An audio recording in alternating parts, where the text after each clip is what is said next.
my mind's been blown. It's not just about building this simple entertainment cabinet, but it's the fact that I use ChatGPT to write the script, the definition, the title, the thumbnail, and even the tags. So the problem is stereo is there, want it over there. Because the stereo is here with those speakers, and I want all that to be over here so I can have speakers up there and up there. So I sat down at the computer and opened up ChatGPT and told it exactly what the problem was. Told it about the material I had on hand, what I actually did, and it came up with a script. Gave me a title, gave me scenes, made everything kind of real easy and a real nice outline.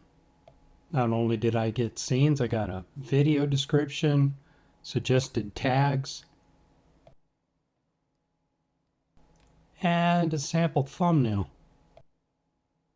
Now I didn't use it verbatim, but I just downloaded it and copied it into Word, and in Word I edited it the way that I wanted. After I got it the way I wanted, I printed it out and used it as my guideline. So using that guideline, I showed my process of how I took my measurements, laid out my material, and made my parts. Whew, smell that burning. This entire project is going to be out of scrap material that I had hanging around. And I only had a couple pieces of this Fenix, so I could only use that for the top and the two sides. What I did learn about Fenix, it's hard. Had to make the bottom and the back out of this leftover plywood that I had because, like I said, I'm out of material, but I did band the plywood, put it over on my trimmer.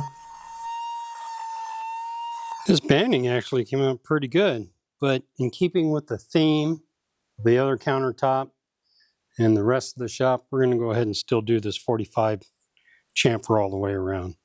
So in keeping with the black theme, I painted the front edge of the exposed part of the plywood so that it would blend in, and then put my 45-degree chamfer all the way around.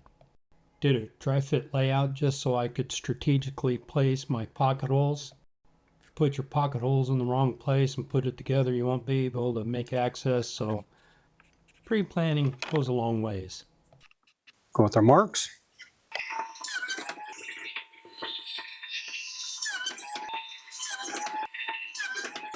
We're going to make a groove right in the bottom of the top and top of the bottom so that we can have a sliding bypass door in there. We have to reference everything off the back because the top and the bottom are actually two different widths. And we know that our point of reference will be from here over. So that's why we do it off the back. We do a drop cut here so we don't have exposed grooves on the end. And the top will get deeper grooves. That'll help us with door installation. Since the bottom already had its grooves in there, I just used that to help it line up the fence so that the grooves in the top would be in the exact same spot. So I know I want 3/4 inch reveal on my ends. So I just put a 3/4 inch block in there with the side on, line to the back, and we'll just pop a pocket hole screw right down in here. Put this end piece on. We're going to go ahead and use the bottom because you need that to fit perfect. A little exciting watching me screw the bottom and the back in, I'm sure. Got a little space here. That's where the electrical outlet's going to be. So I had to do this in thicker pieces because it was all scrap. This opening is for the wires that are coming in for the speakers. And since we made the top grooves deeper, we just slid it up and then down it came. 1x walls really make it easy for installation. And finally, appropriate music test. Oh man, I think my brain hurts. Using ChatGPT I will never write another script without using it. All right, let me check my script so I don't get this wrong.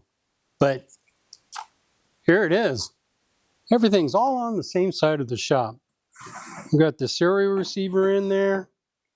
All the speakers are here. Not only did I build just a cabinet, but I built a whole video using ChatGPT. I'm amazed, and I'll do it again. So if you want to see more amazement with ChatGPT and all my woodworking, give a like and a subscribe, and we'll see you soon.